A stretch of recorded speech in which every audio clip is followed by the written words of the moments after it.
Hello students, આજે આપણે એક નોંધી નામા પદ્ધતિમાં વધુ એક મોટો સમ લઈશું. દાખલા નંબર 6 લઈએ છીએ. શ્રી બિપિનભાઈ ઠક્કર તેમના હિસાબો એક નોંધી પદ્ધતિથી રાખે છે. તેમના ચોપડા પરથી તમને નીચેની માહિતી મળે છે. તારીખ 1/4/2009ના રોજનું પાકું સરવૈયું આપેલું છે. તારીખ 31/3/2010ના રોજ પૂરા થતા વર્ષનું રોકડ બેંક ખાતું તમને આપી દીધું છે. પછી ઇન્ફોર્મેશન તમને આપી છે તારીખ 31/3/2010ના રોજ પૂરા થતા વર્ષ દરમિયાનના અન્ય વ્યવહારો આપેલા છે અને તારીખ 31/3/2010ના રોજની બાકીઓ એટલે કે આખરની બાકીઓ આપેલી છે. અને પછી વધારાની માહિતીમાં આપેલું છે મકાન તથા યંત્રો ઉપર વાર્ષિક 10% લેખે ઘસારાની જોગવાઈ કરવાની છે. તેમજ દેવાદારો પૈકી 6000 ગાલખાત તરીકે માંડી વાળવાના છે અને દેવાદાર પર 5% લેખે ગાલખાત અનામતની જોગવાઈ કરવાની છે. ઉપરની વિગતો પરથી શ્રી બિપિનભાઈ ઠક્કરના ચોપડે તારીખ 31/3/2010ના રોજ પૂરા થતા વર્ષના વાર્ષિક હિસાબો તૈયાર કરો. એટલે કે આપણે વેપાર નફા નુકસાનને પાકું સરવૈયું તૈયાર કરવાનું હોય છે આપણે એક નોંધીના દરેક દાખલામાં. પરંતુ આપણે પહેલે ખૂટતી વિગતના કયા ખાતા બનાવવા પડશે એની ચર્ચા લેવી પડે. તો મેક્સિમમ 7 ખાતા બનાવવાના હોય છે. લેણી હુંડી દેવી હુંડી ખાતું, લેણદાર દેવાદારનું ખાતું, શરૂનું સ્થિતિ દર્શક પત્રક, જો શરૂની મૂડી ના આપી હોય તો રોકડ બેંક ખાતું, અને જો આખા સ્ટોક અને શરૂનું સ્ટોક ના આપ્યું હોય તો આપણે સ્ટોક ખાતું વધીને બનાવવાનું હોય. બરાબર. તો આપણે પહેલે નક્કી કરવું પડશે કે આ ખૂટતી વિગતના કયા ખાતા આપણે બનાવવા પડશે. તો અહીંયા આપણે માહિતી લાસ્ટ સમમાં લીધું હતું ત્યારે માહિતી આપવાની રીતે થોડીક અલગ હતી. અહીંયા માહિતી આપણે અલગ રીતે આપી છે. આપણે શરૂનું 1/4/2009નું પાકું સરવૈયું આપી દીધું. હવે શરૂનું પાકું સરવૈયું એટલે શું? શરૂનું સ્થિતિ દર્શક પત્રક જે આપણે મૂડી શોધવા બનાવતા હોઈએ છીએ એ આપી દીધું છે, એટલે આપણે એ બનાવવું પડશે નહીં. તેમજ આપણે 31/3/2010ના રોજ પૂરા થતા વર્ષનું આખા વર્ષનું રોકડ બેંક ખાતું પણ આપી દીધું. દેટ મીન્સ આપણે એ પણ બનાવવું પડશે નહીં. તો પછી જોવાનું કે આપણે સ્ટોક ખાતું બનાવવું પડશે. તો અહીંયા તમને શરૂનો સ્ટોક આપેલો છે. બરાબર. શરૂના સ્થિતિ દર્શક પત્રકમાં શરૂના પાકા સરવૈયામાં સ્ટોક આપેલો છે અને તારીખ 31/3/2010ની જે બાકીઓ છે આખરની બાકીઓ એમાં પણ તમને માલનો સ્ટોક આપેલો છે. દેટ મીન્સ તમને શરૂનો અને આખરનો સ્ટોક આપ્યો છે એટલે સ્ટોક ખાતું બનાવવું પડે નહીં, જે ભાગ્યે જ 1-2 દાખલામાં બનાવવાનું આવતું હોય છે. પણ એટલે આપણે એ 3 ખાતા તો નહીં બનાવવા પડે. લેણી હુંડી દેવી હુંડી લેણદાર દેવાદારની બાકીઓ જો અહીં આપેલી છે. લેણી હુંડી દેવી હુંડી છે, લેણદાર અને દેવાદાર પણ છે, એટલે આપણે એની ખાતા બનાવવા પડશે. એને લગતા વ્યવહારો પણ આપણે રકમ વાંચતા દેખાઈ રહ્યા છે. કરીએ છીએ સ્ટાર્ટ. આપણે ખબર પડી ગઈ કે આપણે ખૂટતી વિગતના 4 ખાતા લેણી હુંડી અને દેવાદારનું ખાતું, દેવી હુંડી અને લેણદારનું ખાતું બનાવવું પડશે. અને ત્યારબાદ આપણે બનાવશું વાર્ષિક હિસાબો એટલે કે વેપાર નફા નુકસાન અને પાકું સરવૈયું. હવે આપણે 2 દાખલા જોયા જ છે, પણ છતાં સ્ટેપ રિપીટ કરી દઉં છું જેથી દરેક દાખલો આપણે એક નોંધીમાં એ રીતે જ કરવાનો છે. પહેલે શરૂની બાકીઓ નોંધો, પછી વર્ષ દરમિયાનના વ્યવહારોની નોંધ કરો, પછી આખર બાકીઓ નોંધો, ત્યારબાદ ખૂટતી વિગતના ખાતા બંધ કરો અને પછી આપણે હવાલાની એન્ટ્રી કરી અને વેપાર નફા નુકસાન અને પાકું સરવૈયું બંધ કરવાનું છે. હવે મેઇન વિગત અહીંયા શું આવશે? ગયા દાખલા કરતાં અહીંયા ડિફરન્સ શું આવશે? તો કે અહીંયા શરૂનું પાકું સરવૈયું આપી દીધું છે એટલે શરૂની બાકીઓ તમે લાસ્ટ 2 દાખલા જોયા એમાં આપણે શું કરતા હતા? શરૂની બાકીઓની દરેકની એક એન્ટ્રી શરૂના સ્થિતિ દર્શક પત્રકમાં અને એક જે તે ખાતામાં કરતા હતા. તો હવે એક એન્ટ્રી અહીંયા કરીને આપી દીધી. આપણે બનાવવાનું નથી શરૂનું સ્થિતિ દર્શક પત્રક, કારણ કે એને બનાવીને આપી દીધું છે. દેટ મીન્સ એક એન્ટ્રી થઈ ગઈ છે એટલે હવે ફક્ત આપણે કેટલી કરવી પડશે? આ દરેકની એક એન્ટ્રી જ કરવી પડશે. કરી નાખીએ શરૂની બાકીઓની નોંધ. પહેલી મૂડી દેવા સાઈડ લઈએ છીએ. મૂડી 1,50,000. મૂડી ક્યાં આવે? પાકા સરવૈયામાં મૂડી દેવા બાજુ શરૂની મૂડી, પાકું સરવૈયામાં મૂડી દેવા બાજુ મૂડી 1,50,000 અંદરની કોલમમાં. એના પછી આપેલું છે આપણને લેણદારો અને દેવી હુંડીની બાકી, એટલે એ નોંધી નાખીએ આપણે. લેણદારોની બાકી ને દેવી હુંડીની બાકી જમા બાકી હોય આપણે લખી નાખીએ. બાકી આગળ લાવ્યા દેવી હુંડીની બાકી આપણને આપેલી છે 16,000 અને લેણદારોની આપેલી છે 30,000. દેવી હુંડીની આપી છે 16,000 અને લેણદારોની બાકી આપી છે 30,000. બરાબર. એના પછી ચૂકવવાના બાકી પગારની આપી છે શરૂની બાકી. હવે આ મેઇન ટોપિક અત્યારે આપણે બાકી રાખીએ છીએ, જ્યારે પગાર આવશે ત્યારે વાત કરશું. બરાબર. શરૂની બાકી તરીકે ચૂકવવાનો બાકી પગાર આપેલો છે, એ આપણે પગાર ખર્ચ આવશે ત્યારે આપણે વાત કરશું. અત્યારે લઈએ છીએ મકાનની કઈ બાકી હોય 75,000 આપણે ઉધાર બાકી હોય અને એ લખાય. આપણે એનું ખાતું બનાવતા નથી, એટલે પાકા સરવૈયામાં મિલકત લેણા સાઈડ પગાર મકાન 75,000 અંદરની કોલમમાં લખશું. એના પછી યંત્રોની બાકી આપી છે, તો યંત્રો પણ આપણે લખશું અંદરની કોલમમાં 25,000. બરાબર. એના પછી આપણે આપ્યું છે ફર્નિચર 16,000, એ પણ ક્યાં લખશું? આપણે અંદરની કોલમમાં લખશું. અને થોડી સ્પેસ એટલા માટે રાખવાની કે તમને જો હવાલામાં કોઈ પણ મિલકતનો ઘસારો આવે તો તમને બાદ કરવા માટે જગ્યા જોઈએ. આમ તો અહીંયા 31/3/2010 એટલે કે આખરની બાકીઓ આવે, પણ કોઈ પણ મિલકતની શરૂની બાકી લખવાની. જો વર્ષ દરમિયાન વેચ્યું ન હોય તો એ વર્ષના અંતે પણ આપણી પાસે જ હોય, તો એ પછી 12ની કોલમમાં લખી નાખશું. પછી સ્ટોક કીધું છે, શરૂનો સ્ટોક 30,000 ક્યાં નોંધાય? વેપાર ખાતામાં ઉધાર બાજુ શરૂનો સ્ટોક.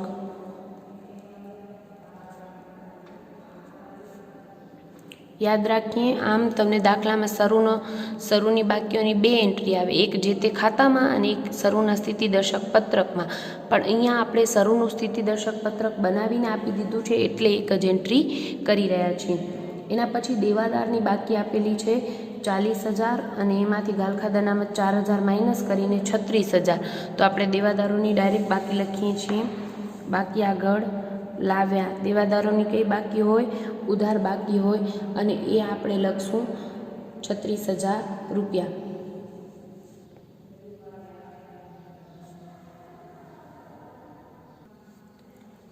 એના કરતાં તમે એમ એન્ટ્રી કરી શકો કે આપણે શું કરીએ, દેવાદારની બાકી આપેલી છે 40,000 અને ગાલખાદ અનામત બાદ કરી છે 4,000. તો 36,000 ન લખતા તમે એમ કરી શકો કે 40,000 બાકી લખો અને ગાલખાદ અનામત શરૂની છે 4,000. એ તમે જે ફોર્મેટ આપણે શીખ્યા હતા, ગાલખાદ હવાલાની, ગાલખાદ કાચા સરવૈયાની પ્લસ ગાલખાદ અનામત હવાલાની, એમાંથી ગાલખાદ અનામત કાચા સરવૈયાની માઇનસ થાય. તો આ જે શરૂની ગાલખાદ છે એ કાચા સરવૈયાની ગાલખાદ કહેવાય. તો આપણે નફા નુકસાન ખાતું આવે ત્યારે આપણે 4,000 બાદ કરી નાખશું. એટલે અત્યારે આપણે શું કરીએ છીએ, કાં તો ફોર્મેટ લખી નાખો અને કાં તો ટીક કરી રાખો કે આ 2 વ્યવહારની એન્ટ્રી. જ્યારે અહીંયા પગાર આવશે ત્યારે આપણે ચૂકવવાના બાકી પગારની વાત કરશું, અને ગાલખાદ આવશે ત્યારે આપણે નફા નુકસાન ખાતામાં ગાલખાદ અનામતની વાત કરશું. બરાબર ને? કાં જો તમારાથી એન્ટ્રી ભૂલાઈ ન જાય એટલે એવું કરવું હોય તો તમારે નફા નુકસાન ખાતામાં લખી રાખવું. લેણી ઊંડીઓની શરૂની બાકી આપેલી છે 8,000. લેણી ઊંડીમાં બાકી આગળ લાવ્યા.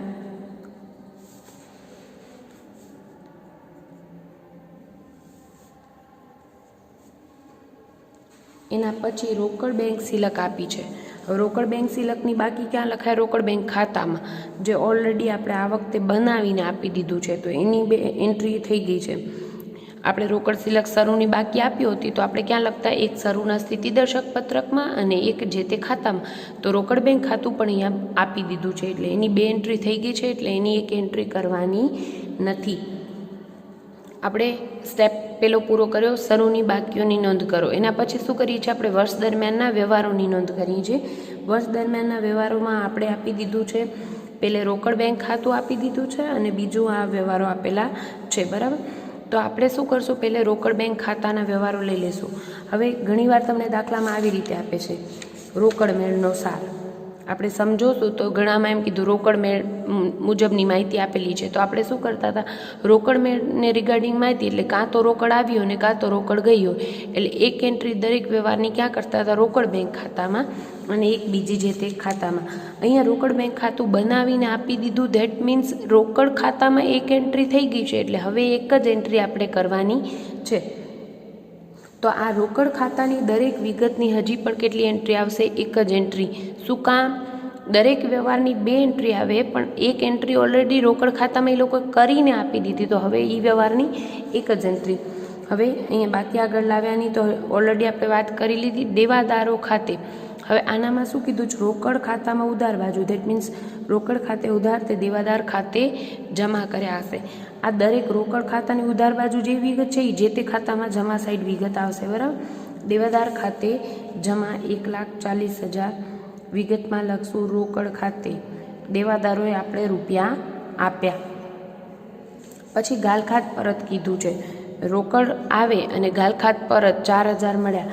ગાલખાત પરત મળે તો આપણે નોંધ ક્યાં કરીએ? નફા નુકસાન ખાતામાં. એટલે આપણે નોંધ કરશું ગાલખાત પરત ખાતે 4,000 રૂપિયા. પછી આપ્યું છે લેણી ઊંડી ખાતે, તો આપણે નોંધ કરશું લેણી ઊંડી ખાતામાં જમા બાજુ. રોકડ ખાતે ઉધાર તે લેણી ઊંડી ખાતે જમા વિગતમાં લખશું રોકડ ખાતે 9,000 રૂપિયા. હજી રોકડ ખાતાની ઉધાર બાજુ આપણે વેચાણ આપ્યું છે 1,37,000. રોકડ વેચાણ આપ્યું હોય 1,37,000, એટલે વેચાણ ક્યાં નોંધ કરીએ આપણે? વેપાર ખાતામાં. વેપાર ખાતામાં આપણે નોંધ કરશું વેચાણ. પછી અંદરની કોલમમાં લખશું રોકડ, ઉધાર અને વેચાણ પરત હોય તો એમાંથી બાદ કરશું. અત્યારે રોકડ વેચાણ આપણને આપ્યું છે 1,37,000, તો આપણે નોંધ કરી દઈએ 1,37,000. ક્લિયર?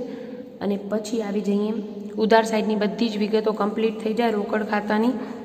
પછી આપણે આવી જઈએ જમા સાઈડ. હવે અહીંયા રોકડ બેંક ખાતું જમા થયું છે એટલે રૂપિયા ગયા છે, તો આ જે તે સંલગ્ન ખાતું હશે એ ક્યાં આવશે? ઉધાર બાજુ વિગત આવશે.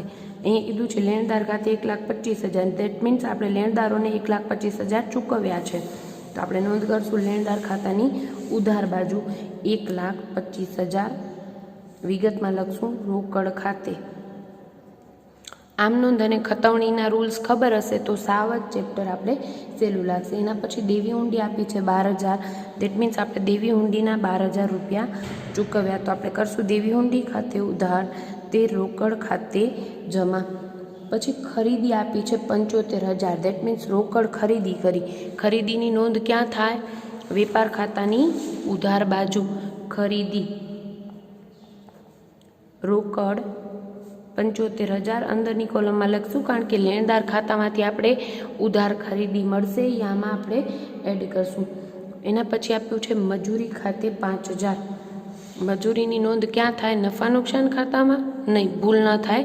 મજૂરી એ ખરીદીને લગતો ખર્ચ છે એટલે ક્યાં આવશે? વેપાર ખાતામાં મજૂરી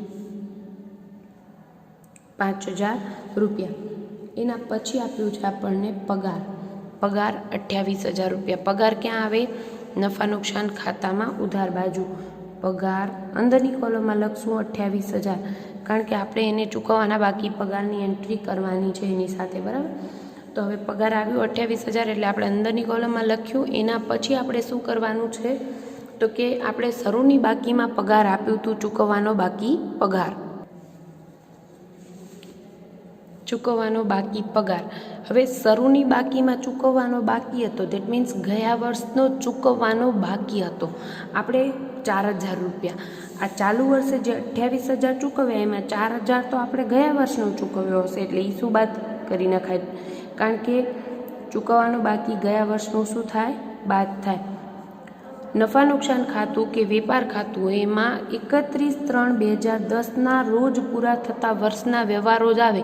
આ સમયગાળાનો ખર્ચો છે તો આમાં આવે, આ સમયગાળાનો ખર્ચો અહીંયા નથી તો આ સમયગાળામાં ના આવે, બરાબર. એટલે આપણે બાદ કરી નાખશું, આવી જશે 24,000. ક્લિયર? હવે યાદ રાખજો, અહીંયા ચૂકવવાનો બાકી ગયા વર્ષનું, ચાલુ વર્ષનું કઈ રીતે આવે એની હું ઓલરેડી તમને નોંધ તો લખાવી જ દઈશ.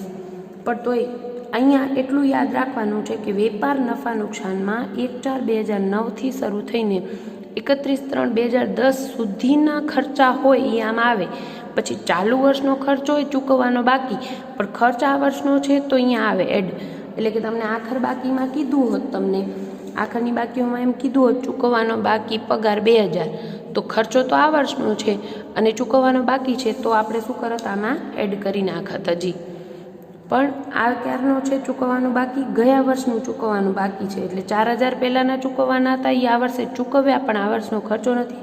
એટલે પગાર ચૂકવ્યો ટોટલ 28,000, એમાં ગયા વર્ષનો 4,000 બાદ કરી નાખી તો બહારની કોલમમાં કેટલા આવ્યા? 24,000. પછી આપ્યું છે વીમા પ્રીમિયમ ખાતે 5,000. વીમા પ્રીમિયમ ખાતે 5,000 લખશું આપણે. વીમા પ્રીમિયમ પણ ક્યાં આવે? નફા નુકસાન ખાતામાં. એ પણ લખીએ છીએ અંદરની કોલમમાં. શું કામ કે હમણાં આપણે આખર બાકીઓ જોતા હતા ત્યારે આપણે જોયું કે ચૂકવવાનો બાકી પગાર તો નથી આખર બાકીમાં, પણ અગાઉથી ચૂકવેલ વીમા પ્રીમિયમ છે 1,000. હવે મેં તમને હમણાં જ કીધું રૂલ શું છે, આ વર્ષનો ખર્ચો હોય તો આ વર્ષમાં આવે. હવે અગાઉથી ચૂકવેલ વીમા પ્રીમિયમ આપ્યું છે એટલે દેટ મીન્સ આપણે આગળના વર્ષનો, આવતા વર્ષનું હમણાંથી ચૂકવી દીધું છે 1,000. આ ટોટલ વીમા પ્રીમિયમ 5,000 ચૂકવ્યું, એમાં 1,000 તો આવતા વર્ષનું છે, ચાલુ વર્ષનું નથી. જેમ ગયા વર્ષનો ખર્ચો પણ ના આવે એમ આવતા વર્ષનો ખર્ચો પણ અહીંયા ના આવે. અહીંયા ચાલુ વર્ષનો ખર્ચ જ આપણે લખવાનો છે. એટલે અગાઉથી ચૂકવેલ ચાલુ વર્ષનું આપણે શું કરીએ? બાદ કરી નાખીએ છીએ અને બહારની કોલમમાં લખશું 4,000 રૂપિયા. હવે આ ચાલુ વર્ષનો અને ગયા વર્ષનો ને કઈ રીતે છે એની ઓલરેડી હું નોંધ તમને આપણે દાખલો પૂરું કરીને લખાવું છું. વીમા પ્રીમિયમ આવી ગયું, દરેકની એક નોંધ કરવાની છે કારણ કે આપણે રોકડ ખાતું ઓલરેડી એક નોંધ કરી દીધેલી છે. પછી ઓફિસ ખર્ચ આપેલો છે 8,000, તો આપણે એ પણ ક્યાં લખીએ છીએ? નફા નુકસાન ખાતાની ઉધાર બાજુ ઓફિસ ખર્ચ 9,000 રૂપિયા. એના પછી આપેલું છે આપણને ઓફિસ ખર્ચ 8,000 રૂપિયા. એના પછી ઉપાડ આપ્યો છે 27,000 રૂપિયા. આપણે ખબર છે કે ઉપાડ ક્યાં આવે? પાકા સરવૈયામાં મૂડી દેવા બાજુ મૂડીમાંથી બાદ થશે ઉપાડ 27,000 રૂપિયા.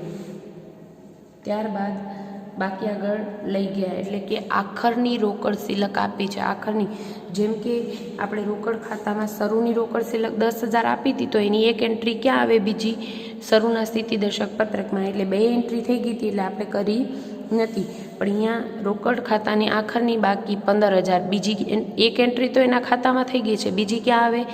આખરની દરેક બાકીઓની એક એન્ટ્રી પાકા સરવૈયામાં આવે એટલે લખશું 15,000 રૂપિયા રોકડ સિલક.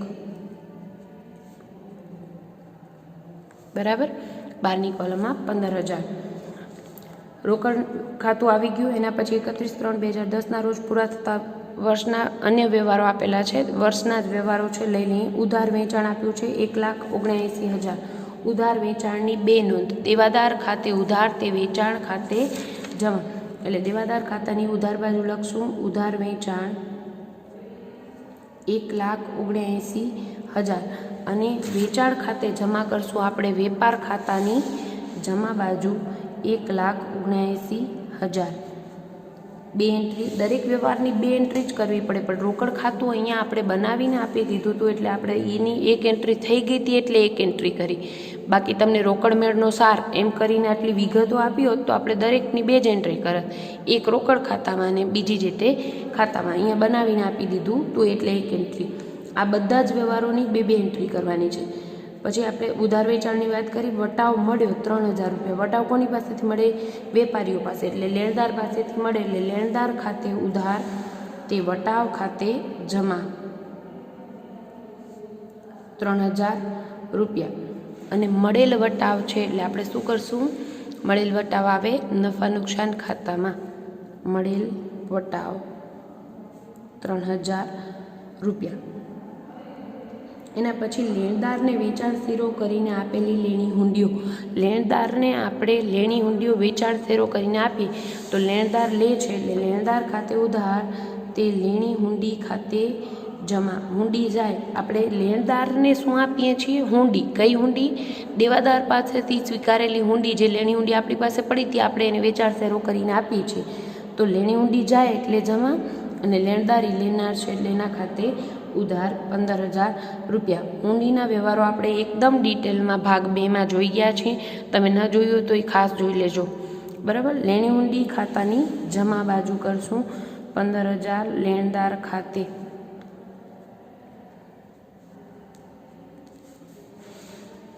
એના પછી વ્યવહાર આપેલો છે, વેચાણ શેરો કરેલી લેણી હુંડીઓ પૈકી 5000ની હુંડીઓ ન કરાય. યાદ રાખજો, આમ હુંડી ન કરાય તો આપણે લેણી હુંડી ન કરાય તો લેણી હુંડી સ્વીકાર લખતી વખતે જે નોંધ કરી હોય એની વિરુદ્ધ નોંધ કરી. દેવી હુંડી ન કરાય તો દેવી હુંડી સ્વીકારી ત્યારે જે નોંધ કરી હોય એની વિરુદ્ધ નોંધ તમે કરો છો. પણ આપણે વેચાણ શેરો કરેલી હુંડી ન કરાય, દેટ મીન્સ આપણે શું કરીએ છીએ, દેવાદાર પાસે પાછા રૂપિયા માંગશું અને લેણદારને પાછા આપણે ચૂકવવાના થશે. એ રીતે નોંધ થશે. ફરીથી કહું છું, ભાગ 2 ન જોયો તો ખાસ જોઈ લેજો. દેવાદાર ખાતે 5000 રૂપિયા અને દેવાદાર ખાતાની ઉધાર બાજુ 5000 રૂપિયા લેણદાર ખાતે પાછા એટલા રૂપિયા આપણે દેવાદાર પાસેથી લેવાના થાય. એના પછી કીધું છે ખરીદ પરત અને વેચાણ પરત. ખરીદ પરત 4000 રૂપિયા આપણે તો નોંધ કરીએ, લેણદાર ખાતે ઉધાર તે ખરીદ પરત ખાતે જમા 4000 રૂપિયા. ખરીદ પરતની નોંધ આપણે કરીએ છીએ વેપાર ખાતામાં ઉધાર બાજુ ખરીદીમાંથી બાદ. એટલે અહીંયા ઉધાર ખરીદી આવશે, એમાંથી ખરીદ પરત બાદ કરશું. કુલ ખરીદીમાંથી ખરીદી રોકડ ને ઉધાર હોય, કુલ ખરીદી આવે એમાંથી ખરીદ પરત 4000 બાદ કરશું. પછી 12ની કોલમમાં લખશું. સેમ વે તમને વેચાણ પરત પણ આપ્યું છે તો વેચાણ પરત પહેલે વેપાર ખાતામાં લખી નાખીએ. રોકડ ઉધાર પ્લસ કરી એમાંથી વેચાણ પરત 7000 છે બાદ કરશું. વેચાણ પરતની બીજી એન્ટ્રી ક્યાં આવે તો કે વેચેલો માલ પાછો ક્યાંથી આવે, દેવાદાર પાસેથી. એટલે માલ આવ્યો એટલે વેચાણ પરત ખાતે ઉધાર તે દેવાદાર ખાતે જમા. દેવાદાર ખાતાની જમા બાજુ વેચાણ પરત ખાતે 7000 રૂપિયા. ક્લિયર? હવે બધા જ વ્યવહારો આપણો સ્ટેપ છે શરૂની બાકીઓ નોંધો. એના પછી બીજો સ્ટેપ આપણે કરીએ છીએ વર્ષ દરમિયાનના વ્યવહારો નોંધો. પહેલાં આપણે વર્ષ દરમિયાન રોકડ વ્યવહારોની નોંધ કરી અને બીજા વર્ષ દરમિયાનના અન્ય વ્યવહારોની પણ વાત કરી લીધી. બરાબર? રોકડ વ્યવહારોમાં રોકડ બેંક ખાતું આપ્યું હતું એટલે દરેકની એક એન્ટ્રી અને આ બધા જ વ્યવહારોની 2 એન્ટ્રી કરી નાખી. ત્યારબાદનો સ્ટેપ આપણો શું છે, આખરની બાકીઓ નોંધો. તો આપણે આખરની બાકીઓ નોંધી લઈએ. લેણી હુંડીની બાકી છે 15000.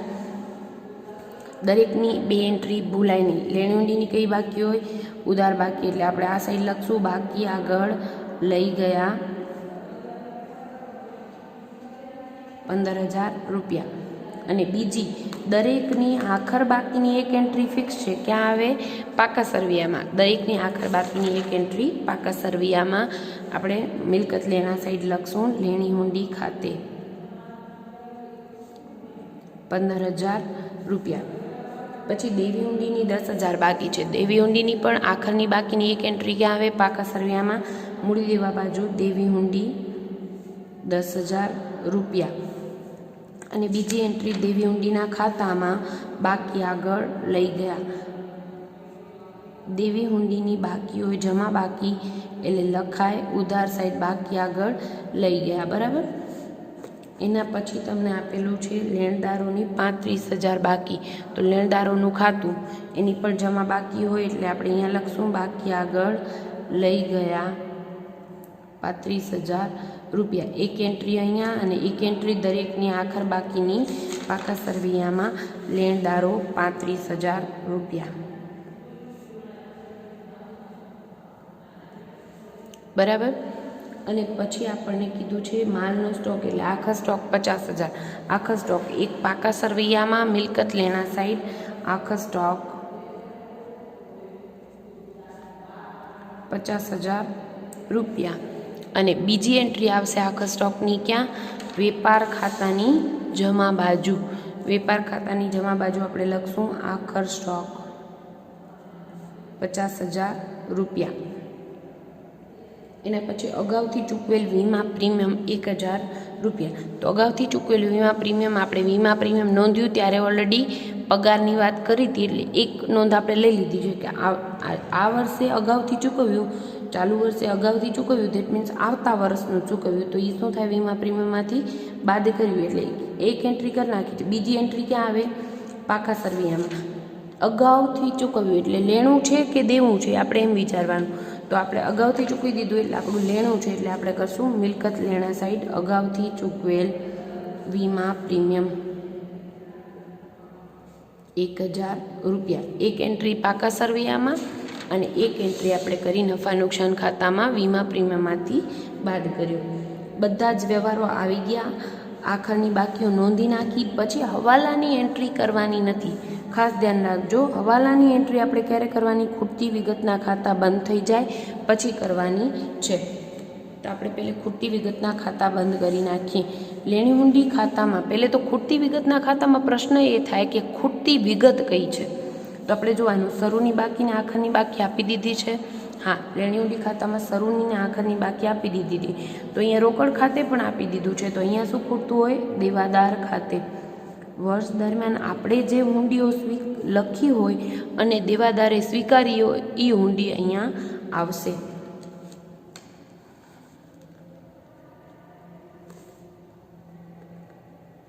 ખૂટતા છે 31,000 રૂપિયા।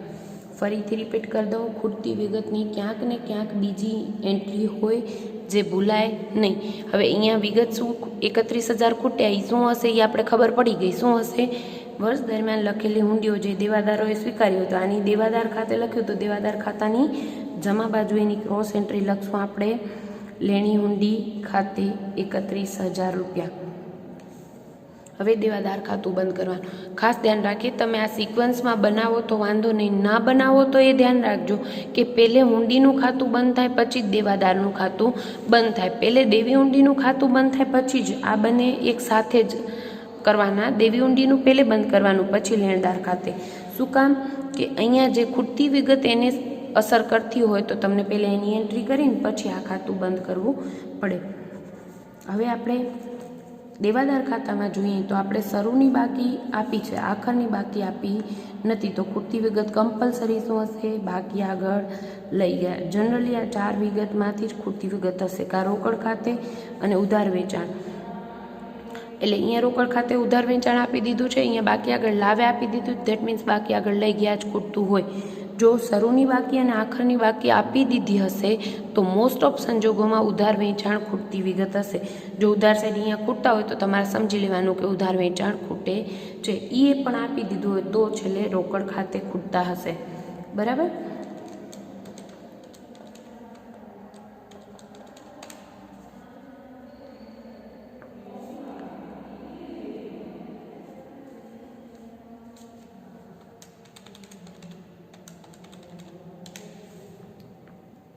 ₹46,000 ખૂટતી વિગતની ક્યાંક ને ક્યાંક બીજી જગ્યાએ એન્ટ્રી હોય।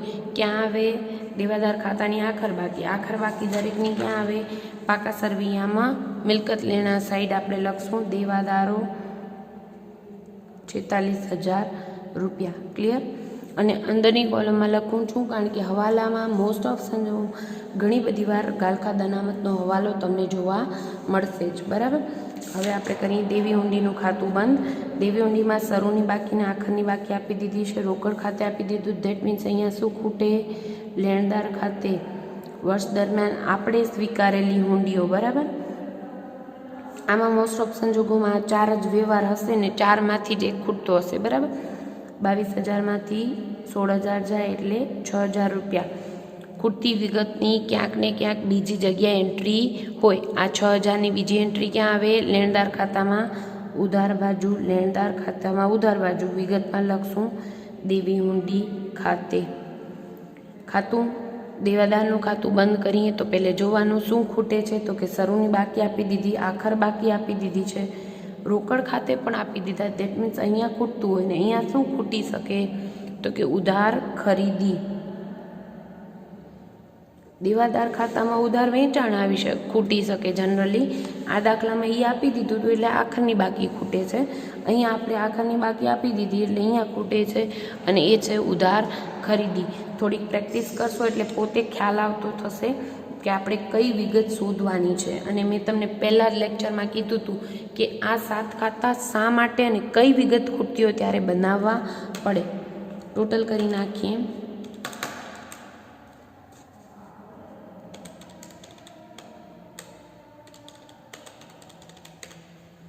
₹1,88,000 ₹1,88,000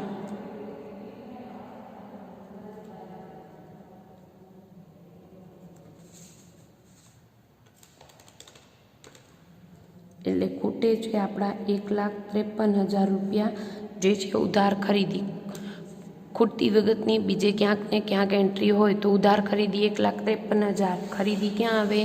વેપાર ખાતામાં ઉધાર બાજુ ઉધાર ખરીદીની ઓલરેડી આપણે જગ્યા રાખી છે 1,53,000 રૂપિયા. ક્લિયર? ખૂટતી વિગતના ખાતા બંધ કર્યા પછી વેપાર નફા નુકસાનને પાકું સરવૈયું બંધ નથી કરવાના. પહેલે શું કરશું? આપણે હવાલા બાકી છે એની નોંધ કરશું અને પછી વેપાર નફા નુકસાનને પાકું સરવૈયું બંધ કરીએ. તો આપણે આવી જઈએ વધારાની માહિતીમાં કીધા હતા હવાલા મકાન તથા યંત્રો પર 10% ઘસારો ગણવાનો છે. ગણી નાખીએ આપણે મકાન અને યંત્રો પર 10% ઘસારો. મકાન ઉપર ઘસારો ગણીએ 10%, 75,000 10%, 7500 બાદ કરીએ એટલે આપણને મળશે 67,500. અને યંત્રો પર ઘસારો બાદ કરશું 25,000 10% એટલે મળશે 2,500. બહારની કોલમમાં આવશે 22,500. વાતથી ઘસારામાં શું કીધું હતું? મકાન પર અને યંત્રો પર 10% ઘસારો ગણો. બંનેની એક એન્ટ્રી આવી ગઈ. હજી બીજી એન્ટ્રી ક્યાં આવે? નફા નુકસાન ખાતાની ઉધાર બાજુ. મકાનનો ઘસારો 7500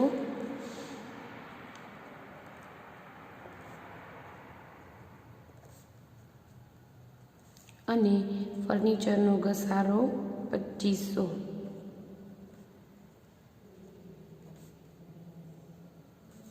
બરાબર? સોરી, ફર્નિચર નહીં, યંત્રો પર ઘસારો હતો. ફર્નિચર પર ઘસારાની કોઈ વિગત નથી એટલે યંત્રો પર ઘસારો 2500 અને ફર્નિચર પર ઘસારાની કોઈ વિગત નથી. તો અંદરની કોલમમાં લખ્યું હતું એ જ ડાયરેક્ટ આપણે ક્યાં લખી નાખશું? બહારની કોલમમાં. અંદરની કોલમમાં જે વિગતો લખી હોય એ છેલ્લે ટોટલ કરતી વખતે બહારની કોલમમાં લખવાનું ભૂલાય નહીં, એનું ખાસ ધ્યાન રાખજો. છેલ્લો હવાલો આપ્યો છે. દેવાદાર પૈકી 6,000 ગાલખાત તરીકે માંડી વાળવાના છે અને એના ઉપર 5% ગાલખાત અનામતની જોગવાઈ કરવાની છે. 6% લેખે આપણે ગાલખાત માંડી વાળવાની. તો દેવાદારો ઓલરેડી આપણે ખબર હતી કે એને લગતો હવાલો છે એટલે આપણે દેવાદારો ક્યાં લખ્યા છે? પાકા સરવૈયામાં મિલકત લેણા સાઈડ અંદરની કોલમમાં. ગાલખાત શું થાય? બાદ થાય પહેલે 6,000 એટલે 46,000માંથી 6,000 ગાલખાત બાદ કરીએ એટલે આપણે મળશે 40,000 રૂપિયા.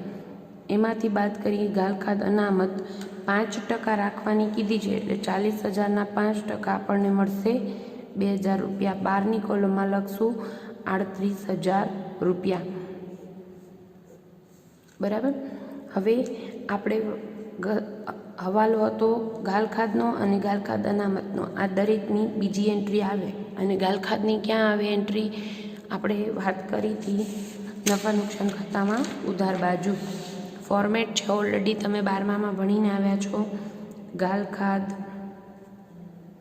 હવાલાની પ્લસ ગાલખાત કાચા સરવૈયાની પ્લસ ગાલખાત અનામત હવાલાની, એ ત્રણેયનું ટોટલ. એમાંથી આપણે શું માઇનસ કરીએ છીએ? ગાલખાત અનામત કાચા સરવૈયાની હોય તો એ માઇનસ કરીએ છીએ. પછી બહારની કોલમમાં લખીએ તો અત્યારે આપણે ગાલખાત 6,000 કરી હવાલાની અને ગાલખાત અનામત હવાલાની 2,000 કરી. ગાલખાત કાચા સરવૈયામાં છે નહીં, પણ ગાલખાત અનામત આપણે શરૂની બાકી આપી હતી એ ગણાય. શરૂની બાકી જે આપણે દેવાદાર ખાતે 40,000 લખ્યા હતા ને, આ આપણે ક્યાં બાકી રાખી હતી? આપણે નફા નુકસાનના ફોર્મેટ માટે 4,000 રૂપિયા. બરાબર? તો આપણે લખી નાખીએ શરૂની બાકી હતી ગાલખાત અનામત, એ કાચા સરવૈયાની ગણશું. 6 ને 2 8,000માંથી 4,000 જાય એટલે આપણે બહારની કોલમમાં લખશું 4,000 રૂપિયા. બરાબર? બધા જ હવાલા આવી ગયા. એના પછી આપણે કરશું વેપાર નફા નુકસાન અને પાકું સરવૈયું બંધ. તો આપણે વેપાર પહેલે ખરીદી અને વેચાણ બહારની કોલમમાં લખી નાખીએ. 75,000 પ્લસ 1,53,000 એટલે આપણે મળશે 2,28,000. એમાંથી 4,000 જાય એટલે 2,24,000. અને વેચાણમાં છે આપણી પાસે 1,37,000 રોકડ વેચાણ ને 1,79,000 ઉધાર વેચાણ, કુલ 3,16,000. એમાંથી 7,000 જાય એટલે 3,09,000.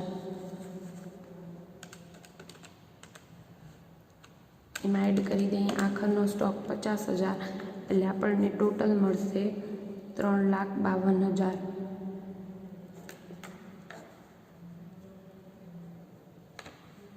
3,52,000માંથી શરૂનો સ્ટોક 30,000, 2,24,000 ખરીદી અને 5,000 મજૂરી બાદ કરી નાખીએ એટલે આપણને મળશે કાચો નફો 93,000। તમે લખશો અહીંયા કાચો નફો નફા નુકસાન ખાતે લઈ ગયા। કાચો નફાની ક્રોસ એન્ટ્રી 93,000 નફા નુકસાન ખાતામાં જમા બાજુ લખશું 93,000 કાચો નફો વેપાર ખાતેથી લાવ્યા। બરાબર, ટોટલ કરી નાખીએ। 93,000માં એડ કરીએ આપણે 4,000 ગાલખાત પરતના અને 3,000 વટાવના એટલે ટોટલ થાય આપણું 1,00,000।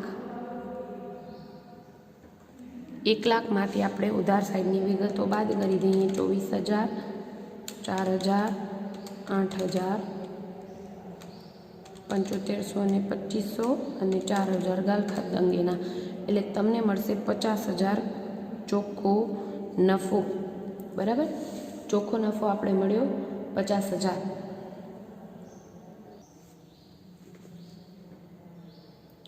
સોરી, કંઈક મિસ્ટેક આવે છે। કાચો નફો આપણો 1,00,000 આવવો જોઈએ। ફરીથી ચેક કરી લઈએ છીએ। ટોટલમાં 3,09,000 પ્લસ 50,000। સોરી, મારી મિસ્ટેક થઈ ગઈ છે। અહીંયા 3,52,000 નહીં આવે, આપણું વેચાણ આવ્યું છે 3,09,000 અને 50,000 આખા સ્ટોક એટલે 3,59,000 આવવું જોઈએ। આપણે ઝડપથી લખવામાં 52,000 લખી નાખ્યું એટલે 3,59,000।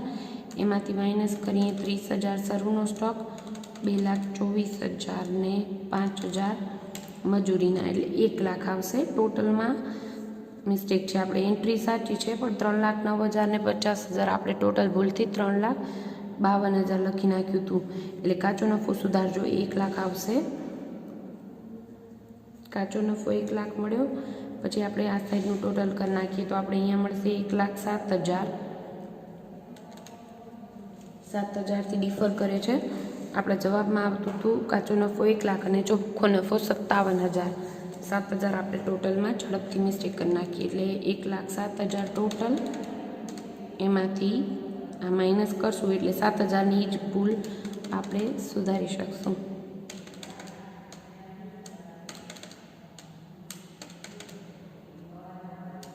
એટલે થશે અહીંયા 57,000 કાચો નફો, સોરી ચોખ્ખો નફો। નફા નુકસાન ખાતાનું પરિણામ ચોખ્ખો નફો। એવું જરૂર નથી ઉધાર સાઈડ જ ખૂટે, જમા સાઈડ ખૂટે તો તમારી ચોખ્ખી ખોટ આવે। અહીંયા આવ્યું ચોખ્ખો નફો 57,000 જે આપણે લઈ જશું પાકા સરવૈયામાં મૂડીમાં એડ કરશું 57,000। જો ચોખ્ખી ખોટ આવે તો મૂડીમાંથી માઇનસ કરશું। અહીંયા ચોખ્ખો નફો આવે છે એટલે એડ કરશું 57,000। 2,07,000 એમાંથી 27,000 જાય એટલે 12ની કોલમમાં આવશે 1,80,000 અને ટોટલ કરી નાખીએ પાકા સરવૈયાનું। બધી જ વિગત 12ની કોલમમાં લખાઈ ગઈ છે કે નહીં એ ખાસ ચેક કરી લેવી। 1,80,000 ને પ્લસ 45 એટલે 2,25,000 મૂડી દેવા સાઈડનો આવે છે। મિલકત લેણા સાઈડનો આપણે કરી નાખીએ ટોટલ તો કે આપણે આપ્યું છે મકાન 67,500 પ્લસ યંત્રો 22,500 પ્લસ ફર્નિચર 16,000 પ્લસ આખા સ્ટોક 50,000, રોકડ સિલક ને દેવી ઊંડી 15 ને 15 30,000 ને 31,000 પ્લસ 38,000 એટલે આ સાઈડનો પણ ટોટલ આપણને મળે છે 2,25,000। બરાબર, બંને સાઈડનું ટોટલ સેમ થઈ જવું જોઈએ। હવે મેઇન વિગત ધ્યાન રાખજો, નહીંતર આપણે એમ કરીએ કાલે આપણે પહેલે જ નોંધો લખી લેશું। સ્ટાર્ટિંગની નોંધ હોય તો તમને બરાબર યાદ રહે। દાખલાઓ એક નોંધીના ઓલરેડી બહુ મોટા છે એટલે વિડીયો બહુ લાંબો ન બની જાય। એટલે આ ચૂકવવાના બાકી અને અગાઉથી ચૂકવેલ, મળવાના બાકી અને અગાઉથી મળેલની જે ખાસ નોંધો છે એ આપણે કાલે લેક્ચરમાં પહેલે જ એની ચર્ચા કરી લેશું। આમ તો આપણે અત્યારે કરત પણ વિડીયો ઓલરેડી લાંબો બની જાય છે એટલે યાદ રાખીએ। દાખલાનો સ્ટેપ, એક નોંધીનો કોઈ પણ દાખલો હોય આ સ્ટેપમાં જવું જોઈએ। તમને પહેલે શરૂની બાકીઓ નોંધો પછી વર્ષ દરમિયાનના વ્યવહારો કરો, પછી આખરની બાકીઓ નોંધો, પછી ખૂટતી વિગતના ખાતા બંધ કરો અને પછી હવાલાની નોંધ કરો. યાદ રાખીએ, શરૂની બાકી માટે એક એન્ટ્રી કમ્પલસરી શરૂના સ્થિતિદર્શક પત્રકમાં આવે. હવે શરૂનું સ્થિતિદર્શક પત્રક આપી દીધું હોય તો પછી એક એન્ટ્રી થઈ ગઈ છે તો આપણે એની એક જ એન્ટ્રી કરવાની રહે. અને ઘણા દાખલામાં રોકડ મેળનો સાર આપેલો હશે, એટલે રોકડ વ્યવહારો આપેલા હોય તો દરેકની 2 એન્ટ્રી, એક રોકડ ખાતામાં અને એક છે તે બીજા ખાતામાં.